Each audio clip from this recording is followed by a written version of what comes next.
Ironic that episode 3 would have one of the best fight scenes in American film history, and episode 3 of this terrible show would have one of the worst. Ironic.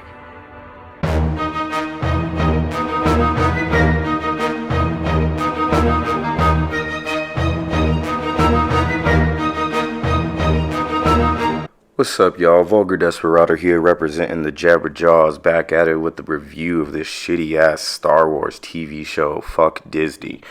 Before we get into it, please like and subscribe. Really appreciating some of the love y'all are showing. Now let's get back into this roast. So if you've been unfortunate enough to see episode 3 of Obi Wan Kenobi, you'll notice that this show has a huge logic problem. Even within its own continuity of the show itself, not even into the grand scheme of continuity of Star Wars. We already went over in the last review, and many people over have gone over the fact that they're fucking up canon and lore. But even in this, with their own characters, there's just so many scenes that don't make sense. And that's going to be kind of the purpose of this video, is to laugh at some of the dumb things and point out that a lot of this shit is just flawed or not well thought out. So one of the first things that caught my ire was the fact that Leia still is just not consistent. And I guess you could say, yeah, she's 10, so she can kind of be all over the place. But there is just some level of cohesiveness that you need to make your characters, 1, tolerable, 2, likable, 3, believable.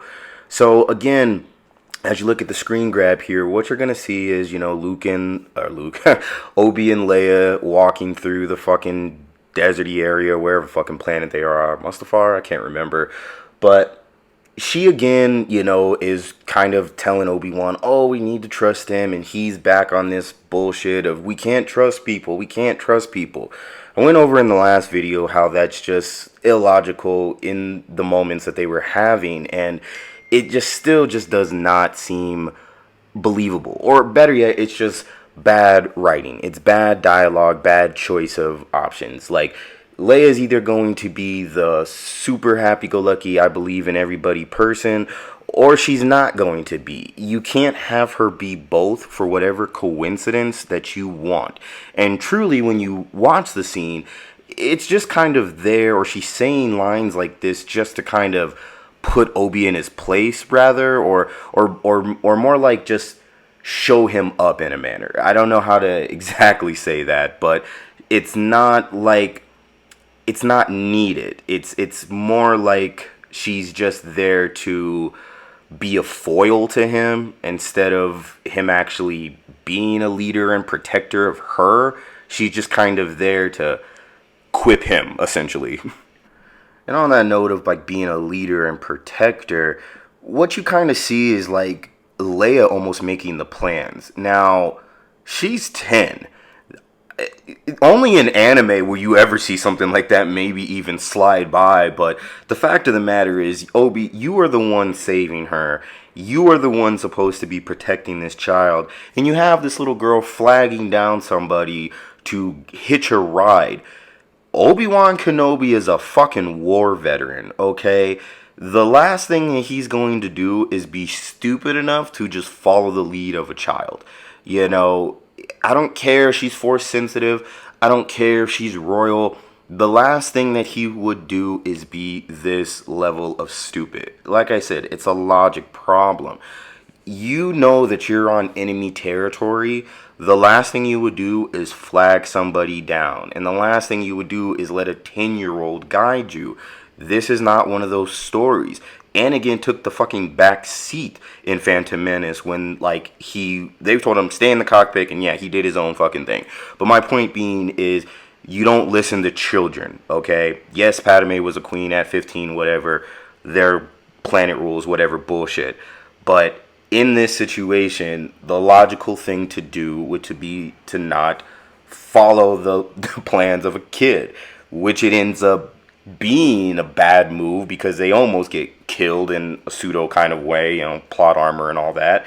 But it's not logical to just flag down an enemy ship or carrier just because you need a fucking ride. It's not smart. It's not something that Obi-Wan, the war hero, would go and do. I mean, let's remember, especially from episode 2 and 3, Obi-Wan Kenobi was the one doing a lot of like the spy ops missions. He was the one that invaded invaded the clone army, with Boba Fett and all that, pretending to be somebody else. So in this scene, you're seeing Obi kind of be foolish, which leads into one of the dumbest fucking scenes on all accounts, erroneous on all accounts. So first and foremost, they get on this fucking ship with some mole-looking man who's all gung-ho for the Empire, and apparently I think that was like Zach Braff doing the voice. Doesn't fucking matter, but Obi gets on this ship with Leia, and all these stormtroopers appear. And if you remember from the last fucking episodes, there was a wanted sign that just went out for this man, so everybody should kind of know that, he's a wanted criminal. And they're just chilling with this dude, not aware that, he's the guy they're looking for. And you can, say, okay, well, they're stormtroopers and they're supposed to be dumb or whatever, and let's just call it plot armor, whatever. It's still illogical. What was the point of even showing his face on a wanted poster if you weren't going to catch him, or recognize him, I should say, like right off the bat? Like, that's what kind of makes it stupid. And the dumbest thing that happens in this moment is, again, Obi saying, or he's pretending to be somebody else. He's pretending to be Leia's father, and she's pretending to be the daughter, and he calls her by her name, and all these stormtroopers get triggered. I thought you said her name was this, blah, blah, blah. They play it off. Again, Obi was the one doing the spy ops missions, trying to, infiltrate the clone army and do all that stuff, pretending to be other people. The man's a war veteran, and you can say he's rusty, you can say he's that, but that's the problem. It's illogical, and you have to make a lot of excuses for it to work. That's my biggest beef. I shouldn't have to sit there and say, I know what you're trying to do, so you get a pass. And speaking of Rust, is he good or is he bad? We go from the last episode where this man can't fucking shoot a person across the way from him to him being the fucking James Bond of fucking lasers over here. It's inconsistent. It's been a day. I mean, I guess you can dust it off the rust that quickly, it's like riding a bike, but we're from one second that he can't fight to another second where he's a badass, and it's just kind of like, well, the scene was cool, but let's be a little bit more logical and consistent with it, shall we? And I don't know if there was a dumber moment in this episode than this. I mean, if you're looking at the meme on the screen, you'll see, like, you can't just have all the money that Disney has and all the time and everything that Disney has and put a scene out like that. I mean, what was the fucking point of the laser? What was the point of him blowing it up? The man could have walked past it. You didn't even show like some invisible lasers. You didn't show anything that made that logical. I don't know who this is written for. Like really, really mentally challenged soccer moms or something. But that was just stupid. It reminds me of this video I've seen where a lady was trying to get her bike over this block, and she, instead of going under it like everybody else, she literally lifted her fucking bike over the thing. It's just, I mean, it was just so stupid. Go the fuck around it, please. Why are we pretending that our audience is retarded? You as the viewer have more self-respect than that to sit there and be like, oh, well, I would, the laser's there, can't go past it. No. It's dumb. I mean, you should have just had like a squad of troopers, maybe some, I don't know, anything besides just some lasers that people can walk the fuck around.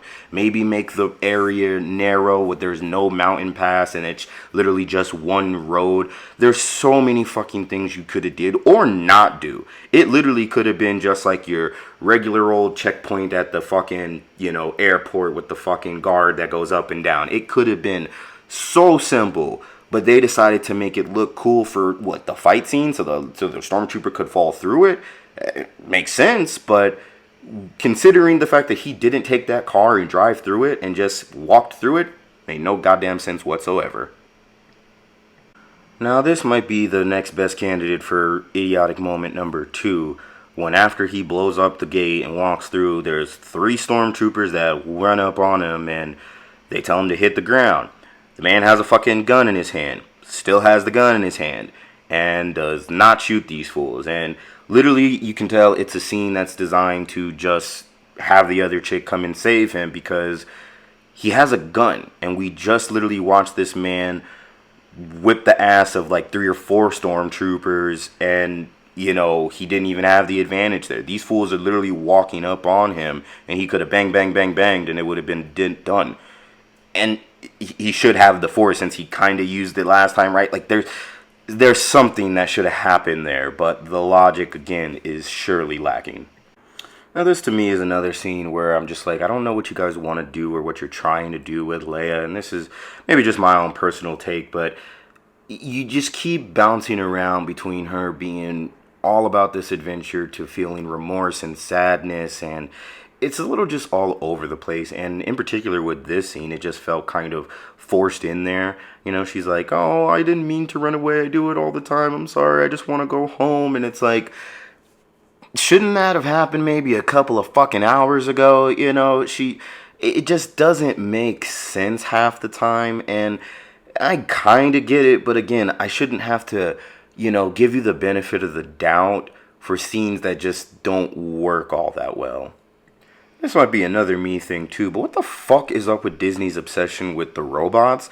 I mean, from fucking the Han Solo one where they want to fucking say Lando's banging robots, to Leia being so overly obsessed with her robot, to this fucking other robot that doesn't talk. They're really trying hard to be like, robots have feelings, you should love them too. And it's like, okay, well, nobody hated the robots before, C-3PO, R2-D2 and all that, but we understand that they are robots. They're really trying to push this whole robots have feelings, robots this. It's like, are y'all working for fucking Skynet? What's going on? Are y'all trying to get people to be having their sex dolls and chicks on these dildos and what's going on with the loving of the robots?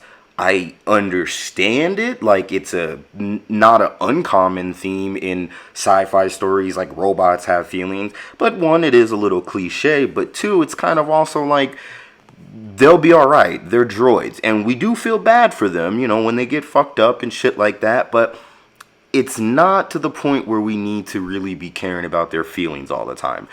George Lucas used the robots in a very comedic way and also useful way too. Like R2-D2 and some of the, fights or whatever. But it's never got to the point where we need to really just treat them like they're humans. It's a little odd if you ask me. Now, it wouldn't be Disney Star Wars without some feminist agenda in it, let's be real. And I kind of found this scene kind of funny because it's again just trying to like shoehorn in Leia's skills as a warrior and her drive to be more than just a princess and yada yada yada. And look, nobody hates that concept, but I find it force-fed, especially in this scene where Leia is talking to whoever the chick that saves them. She asks her, oh, is it scary, having to pretend? And she's like, well, I gotta, do it for the people that I love. And then just randomly, she puts her holster on. And she's like, randomly says, I keep it on the other side so I can have a quicker draw. Can you teach me how to shoot? Okay, so, like 10 minutes ago, a whole day ago, you didn't just see Obi Wan doing all this shit and you not once thought to ask him? Because he's a man. like that was kind of odd to me. It just didn't make sense that if she's that gung-ho to learn how to shoot and all that stuff, you might want to ask the guy that was just killing people and saving your life. No, but of course she has to ask the lady because progressivism, feminism, what, I don't fucking know. It was odd. She just met this chick. And now we get to some more illogical uses of the Force. I mean, is it on or is it off? Obi standing there after they're trying to get ready to go, and he ends up sensing Vader, who does admittedly come in here doing some badass shit, and probably throw some little screen grabs from that. But it's like, is the Force on for him? Is he using it?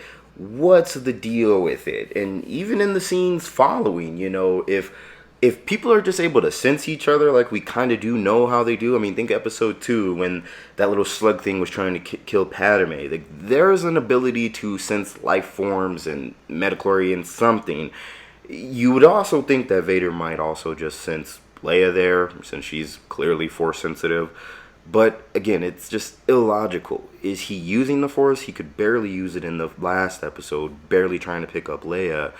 And now he can just feel Anakin's presence like that? I mean, it's a little odd in my opinion. Now, I'll give credit where credit is due, and admittedly, Vader coming in, Force fucking up people was pretty fucking sick, to be perfectly honest. I think it's kind of cool and that to see that ruthless side of Vader that admittedly you don't get to see in the original trilogy, maybe some more in the expanded universe. And admittedly, it actually makes sense that you don't see Vader kind of being that ruthless. I mean, Star Wars is for general audiences. Everybody can watch it.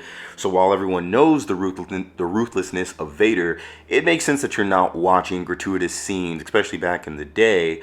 However, today's generation of kids have grown up on Mortal Kombat. Many people have played like The Force Unleashed, So seeing some of these more badass scenes is actually kind of cool. But admittedly, dock a point too because it's a selling point. It's like the only thing that they can sell.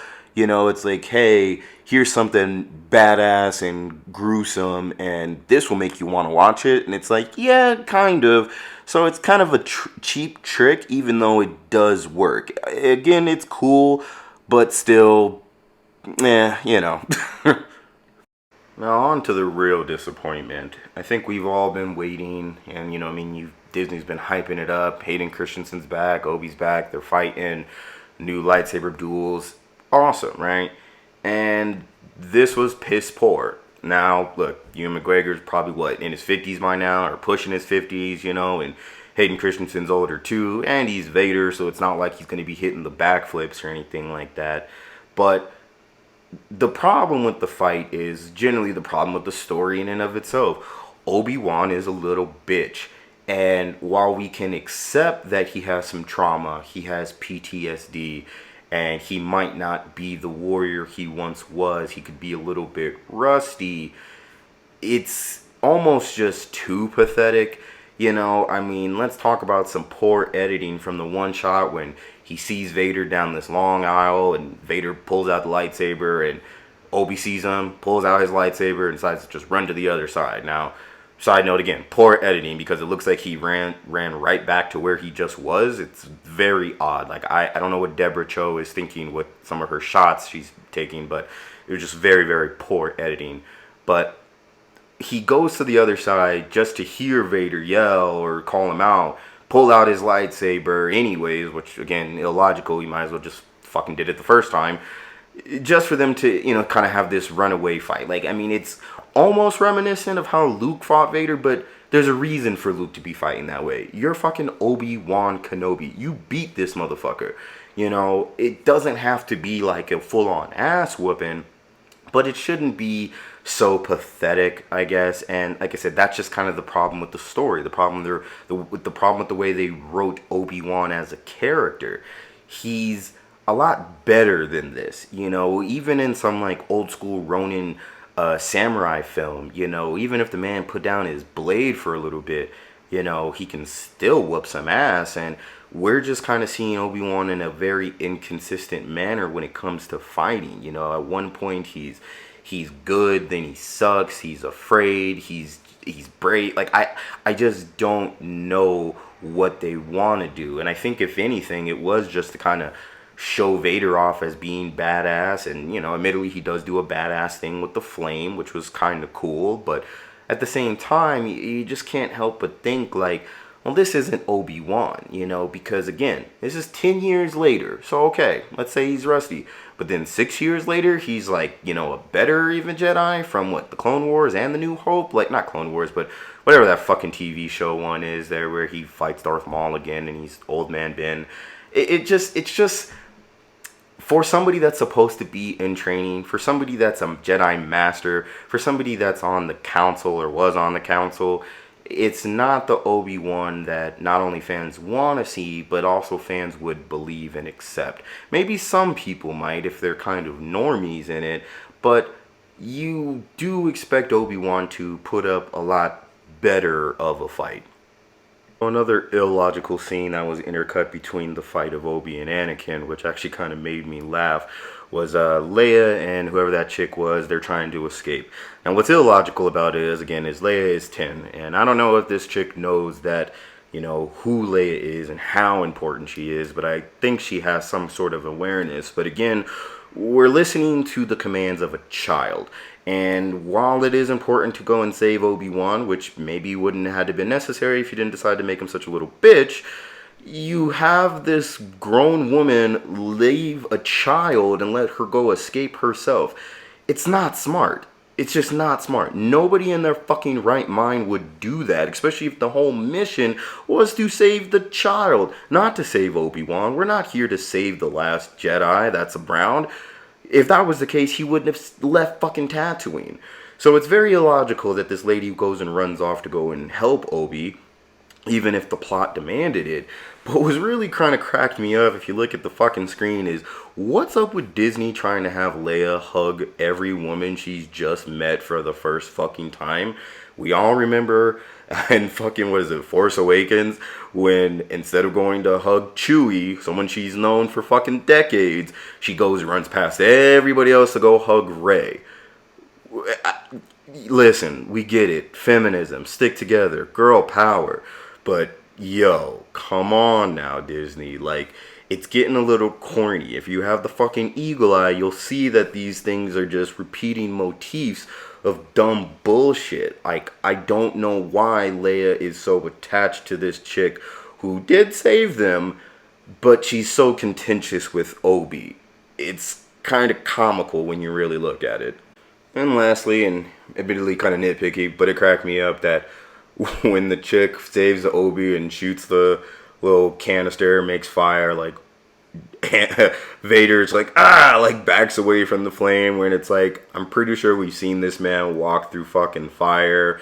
He's got this whole fucking super suit on. Like, it just kind of cracked me up. I was like, that's a little illogical for someone that is of Vader's stature, and let alone the fact that he just kind of let Obi-Wan get taken away by that slow-ass robot. Like, we didn't just see this nigga force choke the fuck out of Obi and 4 other people earlier. It's just like, man, I understand you're kind of bound by what happens by the next movie, but you should have your scenes a little bit more logical. I mean, fuck, anything would have done. But to just kind of be like, oh, there's a little bit of fire that I just forced away 2 seconds ago to make these stormtroopers bring Obi. Now there's more fire, and it's scary, and I can't go through it, and I don't care, and I'm just going to let him go through it. Like, it's dumb. Honestly, I really do hope they have another fight, because this was, again, piss poor. I don't think you can, like, redeem yourself. I mean, we're 3 episodes in on, what, a 6-series show. We're already boned. This show is already dead in the fucking water, but it is fun to roast. And one other thing that I forgot to add in there was this Inquisitor scene here. Now, it's kind of falls in the same motif of a bit of a lack of logic, only because you're showing who we are perceived to be your main villain as weak, as inefficient, and, bottom of the rung in her own organization. And it doesn't really strike the fear or, have that, well, let's just say it kind of reminds me of Kylo Ren, right? Kylo Ren's biggest problem, besides him being an emo pussy boy, was the fact that he was way weaker than Rey. There was no fight, none of those fights in the sequel trilogy did you ever think Rey was going to lose. Once she learned the Force, it was over. And it kind of harkens back to that in the sense that she's weaker than her other villains, but she's supposed to be like, a threat based off the first 2 episodes. So it doesn't put her in the light of somebody that you should be afraid of, someone that Obi should be afraid of. She's getting pulled down and almost smacked to the table by this other dude, and apparently the Grand Inquisitor was supposed to be ahead of both of them. So it's kind of odd if you want to look at it in the power scaling way, but it doesn't do well for her villainous, if you will. You know, it doesn't make her seem like a threat to Obi. And yeah, sure, Vader's there, and maybe we could say he's the real villain here. But why show her as a villain if she's inefficient, if she's not dangerous, if she's bottom of the rung? You know, if anything, especially because she kidnaps Leia at the end. I bet you Leia's going to talk to her like a 30-year-old, like, come on, sit down. You don't really want to do this. You want to be a good guy. And then she'll turn good at the end of this shit or something like that, because you don't show your villains as getting bullied. Like, essentially, that's what that scene is. She's getting bullied. That only would elicit, you know, pity in your audience. And if you're trying to bring pity to her, well, then clearly she's not about to be the villain. She's about to be a good guy at some point. And whether they're trying to have her be a good guy, have her do the whole redemption arc, I don't fucking know. You only got 6 episodes. It was kind of dumb because you're not showing her as this badass as you portrayed her in the first. And yes, things can grow and characters can change, but in a lot of ways it felt illogical, at least to, you know, having her be somewhat villainous looking. Alright, y'all, that's review number 3. Hopefully y'all stuck around this long. If you have, please like and subscribe. Really appreciate it. And at first I said I wasn't going to watch the rest of these, but I think I'm enjoying roasting this shit. So stay tuned for the 4th episode. I'm going to do all these ones here. Jabba Jaws, Vulgar Desperado. Peace.